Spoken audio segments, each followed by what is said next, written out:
नेपाल के जेनजी के सरकार को उखाड़ फेंकने बाद और नेपाल के राष्ट्रपति द्वारा प्रतिनिधि सभा भंग करने के बाद अब नेपाल में नए राष्ट्रीय चुनाव का ऐलान हो गया है।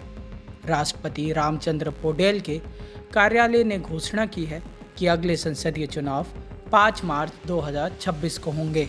ये फैसला नेपाल की नई अंतरिम प्रधानमंत्री सुशीला कार्की की सिफारिश पर लिया गया है। सुशीला कार्की इससे पहले देश की पूर्व न्यायाधीश थी और नेपाल की अब वो पहली अंतरिम महिला प्रधानमंत्री बनी हैं।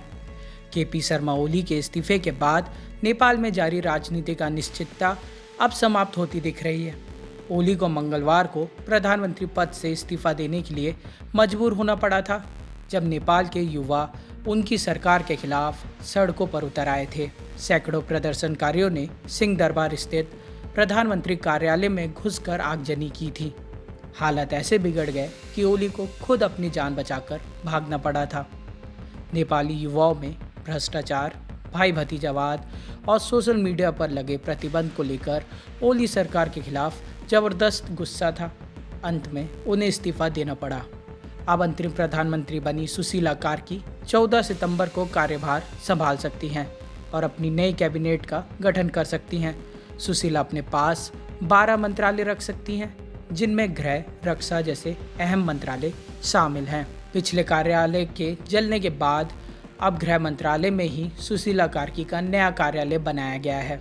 हालांकि नेपाल में अभी सब कुछ शांत नहीं हुआ है। कई राजनीतिक दलों और प्रमुख वकीलों ने इस फैसले का कड़ा विरोध किया है और इसे असंवैधानिक और लोकतंत्र के लिए बड़ा झटका बताया है। प्रतिनिधि सभा के मुख्य व्हिप ने संसद भंग करने के खिलाफ संयुक्त बयान जारी किया है। जेनजी प्रदर्शनकारियों द्वारा शुरू हुआ यह आंदोलन नेपोटिज्म और भ्रष्टाचार के खिलाफ शांतिपूर्ण विरोध से शुरुआत हुआ था, लेकिन ये जल्दी ही हिंसक हो गया। प्रदर्शनकारियों ने संसद भवन, प्रधानमंत्री आवास और अन्य प्रमुख स्थलों पर आग लगाई। अब तक इस आंदोलन में 51 से अधिक मौतें हो चुकी हैं।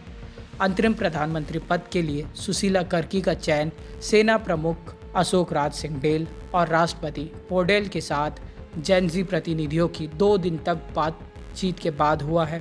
भारत ने इस अंतरिम सरकार का स्वागत किया है। आपको क्या लगता है, नेपाल में नए चुनाव कराने का फैसला सही है या गलत? अपनी राय कमेंट सेक्शन में बताएं।